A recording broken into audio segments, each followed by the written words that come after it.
Well,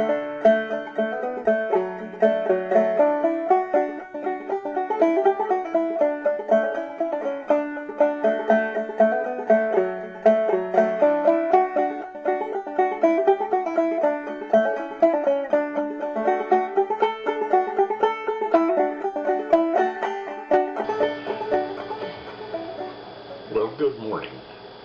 I'm going to give you a double header this morning. I'm going to make a breakfast burrito for me and tell you a story. Well, my burrito this morning is going to be made the usual way. It's got green peppers, onions, sausage, potatoes, just the usual things that you'd put in a breakfast burrito. Put those on the cook there.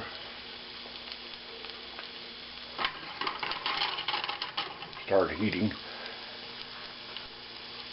The Panhandle of Texas is divided into two parts, north of the Canadian and south of the Canadian.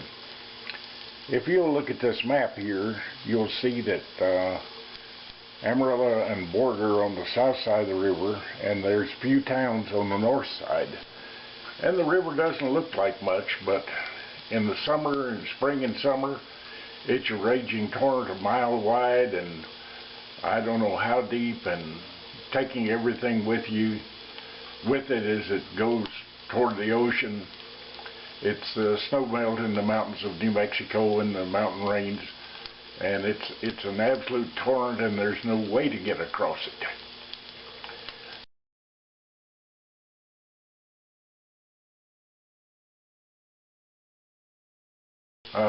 When that's over, it's down low, but still the only three crossing places on it are the Tascosa crossing. If you look up toward the left-hand side of the map, there's a place marked Boys Ranch that used to be Tascosa. It is possible to cross there, and just east of the road between Border and Stinnett is the Clemens crossing, and it was possible to cross there. And then the other one is up at the town of Canadian, and those were the only places that you could conceivably cross with any safety. It wasn't the deep water, but it was the quicksand bogs on either side that would swallow up man, horse, wagon, or everything else, and untold numbers of animals and wagons and a lot of people have been lost in that river there trying to cross it. So it pretty well isolated everything north of the Canadian.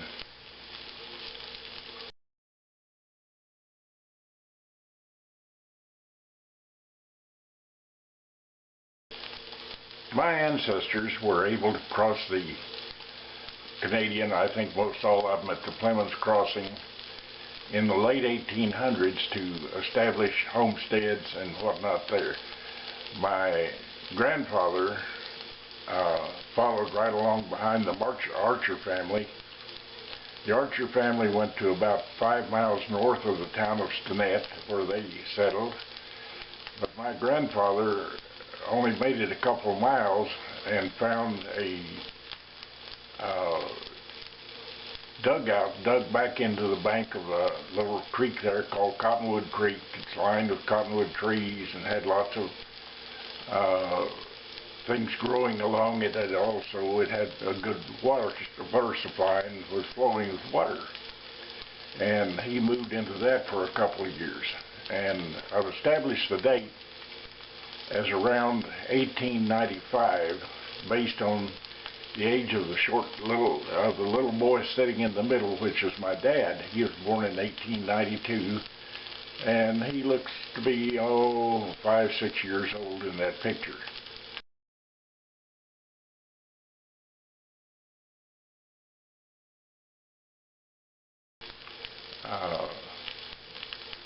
So that's where they settled for a couple of years before moving on north. Incidentally, my grandfather married Martha Ann Archer, the oldest daughter of John McCarty Archer that's in another video that I will tell you about that you might like to see.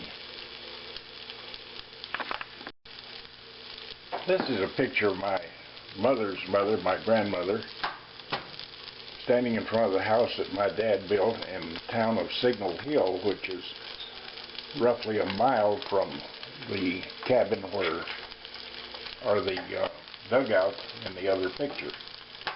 It was one of those many towns that when oil was struck up there, they rigged through there building little towns. They might last a year or two. They might last longer.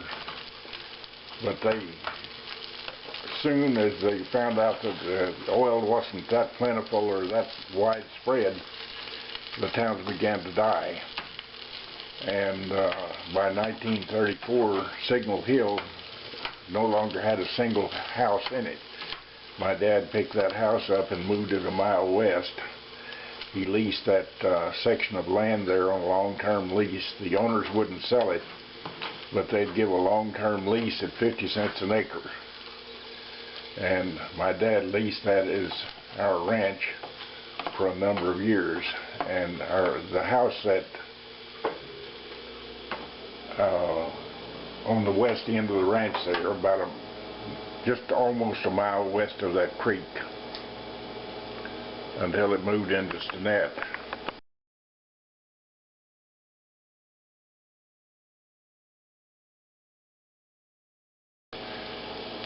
My cousin and I used to go down to the creek there and play in it on Saturdays and have a lot of fun down there. And my dad would usually come after us along about just before supper time and take us home. My cousin, it was the closest thing I ever had to a brother. I was an only child. He had a brother and a sister, but he and I were almost exactly the same age. I've heated this tortilla here in the microwave. Make it nice and soft and easy to roll.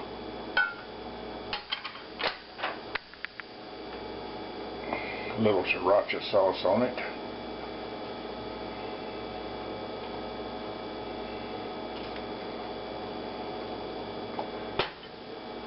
And some shredded cheese.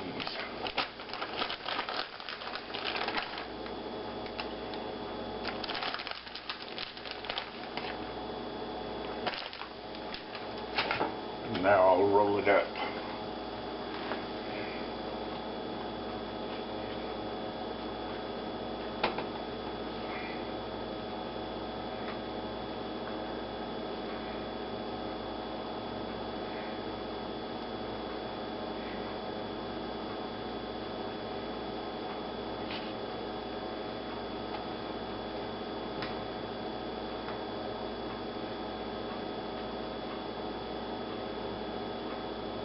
Start over here.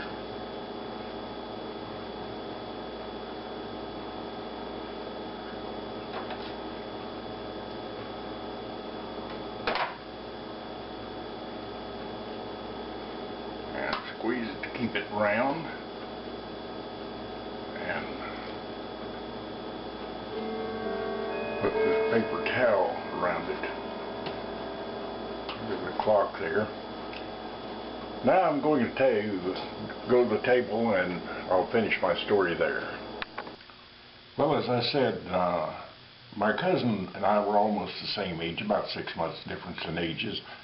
And I'm not bragging or anything, but I was always the sharper one, and he could whip me any time that he wanted to. He was the fighter and I was the thinker. And between the two of us, we made a good pair, I suppose. We had a difference of opinion a few times, and he'd whip my ass, and I'd usually talk him out of it, and that's it. Try this burrito this morning.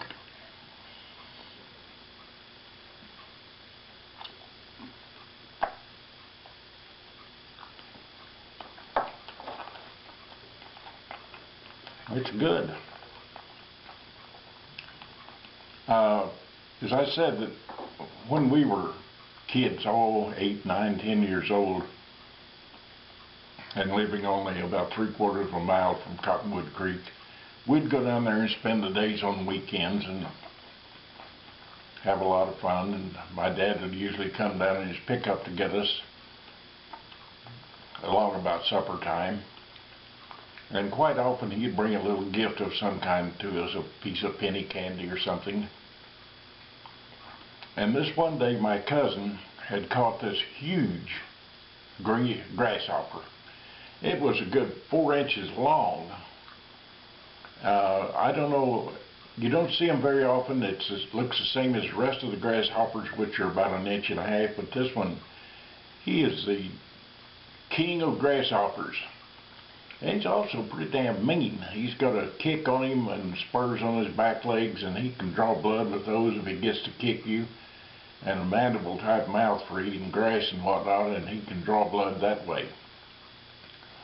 But if you get his legs folded up and holding him where you can't move, and the head up here on this end, he can't do anything. Well, my cousin had this grasshopper in his hand, and he was going to take it home for some reason. And my dad had brought Tootsie Rolls, and he gave one to each of us, and we were in the pickup riding along, and my cousin holding the Tootsie Roll in his left hand and the grasshopper in his right, and all of a sudden he started bawling and blubbering, and my dad said, "What's wrong, Everett?" He says, "I ate my grasshopper," and he only had a half a grasshopper in his hand.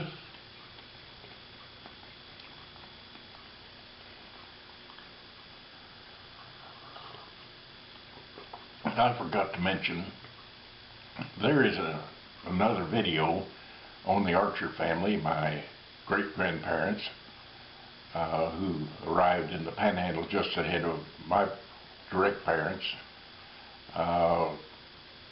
The name of the video is Archer is the Name, and I'll put a link to it in here, so all you have to do is click it and it'll take you right to it.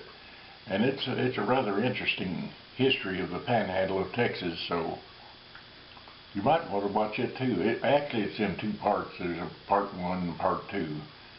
And the story how it came to be is rather interesting. The guy who made it he bought a box of photos and got to studying them and found out it was personal photos of the Archer family, and then he researched the story and made this video without ever talking to any of the Archer people.